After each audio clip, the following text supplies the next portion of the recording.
Magandang araw! Maligayang pagdating sa ating channel. Sa video na ito, pag-uusapan natin ang mga halaman na iniilagan ng ahas. Alam nyo ba na may mga halaman na may kakayahang takutin o ilayo ang mga ahas mula sa ating mga tahanan at hardin? Tunay na nakamamangha, hindi ba? Napakahalaga ng paksang ito lalo na sa mga lugar na kilala sa pagkakaroon ng maraming ahas.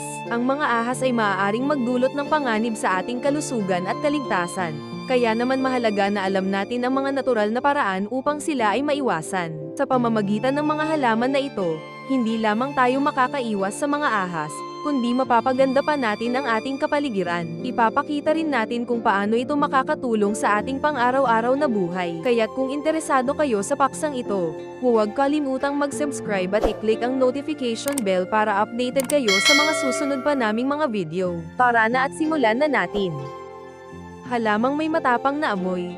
1. Bawang o garlic. Ang bawang ay kilala sa buong mundo bilang isang sangkap sa pagluluto. Ngunit alam nyo ba na ito rin ay epektibong pantaboy ng ahas? Ang matapang na amoy ng bawang ay hindi gusto ng mga ahas, kaya't iniilaga nila ito. Ang bawang ay madaling itanim at maaaring ilagay sa iba't ibang bahagi ng inyong bakuran. Bukod sa pagiging pantaboy ng ahas, ito rin ay may maraming benepisyo sa kalusugan tulad ng pagpapalakas ng immune system at pagtulong sa pagbababa ng blood pressure. 2. Sibuyas o onion.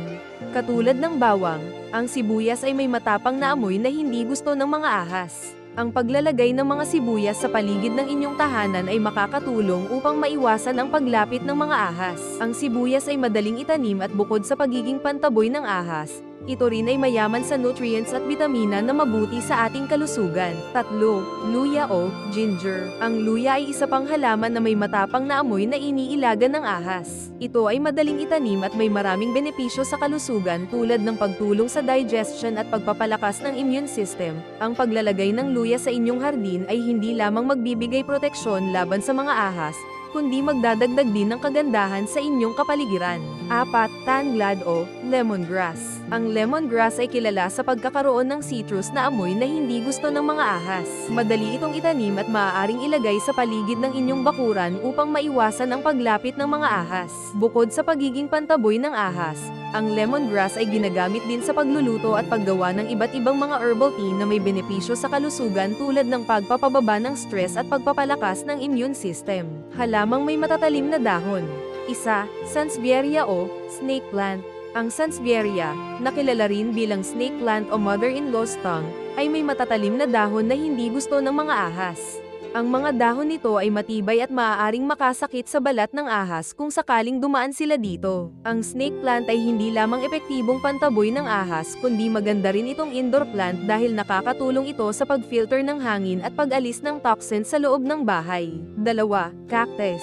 Ang cactus ay isa sa mga halaman na iniilaga ng mga ahas. Ito ay may matatalas na tinik na maaaring makasakit sa mga ahas. Ang magaspang at matibay na balat ng cactus, pati na rin ang hindi regular na anyo nito, ay nagiging mahirap para sa mga ahas na gumapang at magtago sa ilalim nito. Bagaman hindi ito gaanong nararamdaman ng mga tao, ang cactus ay may likas na amoy na hindi gusto ng mga ahas. Ang kakaibang amoy na ito ay nagiging isa pang dahilan upang iwasan ng mga ahas ang cactus. 3. Pandan. Ang pandan ay may matatalim na dahon na hindi gusto ng mga ahas. Ang amoy nito ay hindi rin kaaya-aya para sa kanila kaya't iniilaga nila ito.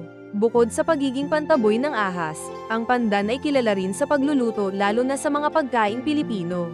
Ito rin ay may mga benepisyo sa kalusugan tulad ng pagpapababa ng blood pressure at pagpapalakas ng immune system. Halamang may lason. 1. Rue.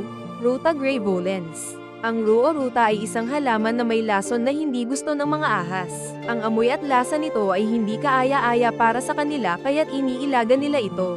Ang rue ay ginagamit din sa tradisyonal na medisina dahil sa mga medicinal properties nito. Ngunit kinakailangan itong gamitin ng maingat dahil ito ay may lason na maaaring makasama kung mali ang paggamit. 2. Marigold.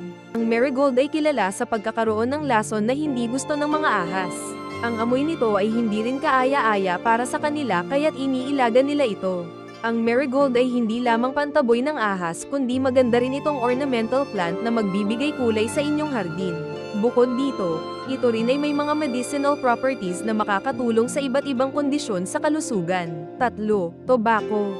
Ang tobacco ay isang halaman na may lason na hindi gusto ng mga ahas. Ang amoy at lasa nito ay hindi kaaya-aya para sa kanila kaya't iniilaga nila ito.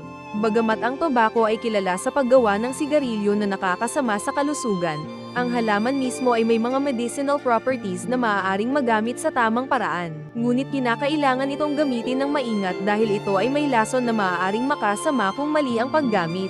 Halamang may epektong repellent. 1. Citronella. Ang citronella ay kilala sa pagkakaroon ng epektong repellent hindi lamang sa mga lamok kundi pati na rin sa mga ahas. Ang amoy nito ay hindi kaaya-aya para sa kanila kaya't iniilaga nila ito. Ang citronella ay madaling itanim at maaaring ilagay sa paligid ng inyong bakuran upang maiwasan ang paglapit ng mga ahas. Bukod dito, ito rin ay ginagamit sa paggawa ng mga essential oils na may benepisyo sa kalusugan tulad ng pagpapababa ng stress at pagpapalakas ng immune system. 2. Eucalyptus. Ang eucalyptus ay kilala sa pagkakaroon ng epektong repellent sa mga ahas. Ang amoy nito ay hindi kaaya-aya para sa kanila kaya't iniilaga nila ito. Ang eucalyptus ay hindi lamang epektibong pantaboy ng ahas kundi maganda rin itong ornamental plant na magbibigay kulay at ganda sa inyong hardin. Bukod dito, ito rin ay may mga medicinal properties na makakatulong sa iba't ibang kondisyon sa kalusugan tulad ng pagpapababa ng stress at pagpapalakas ng immune system. 3. Peppermint. Ang peppermint ay kilala sa pagkakaroon ng epektong repellent sa mga ahas. Ang amoy nito ay hindi kaaya-aya para sa kanila kaya't iniilaga nila ito. Ang peppermint ay madaling itanim at maaaring ilagay sa paligid ng inyong bakuran upang maiwasan ang paglapit ng mga ahas. Bukod dito, ito rin ay ginagamit sa paggawa ng iba't ibang mga herbal tea na may benepisyo sa kalusugan tulad ng pagpapababa ng stress at pagpapalakas ng immune system.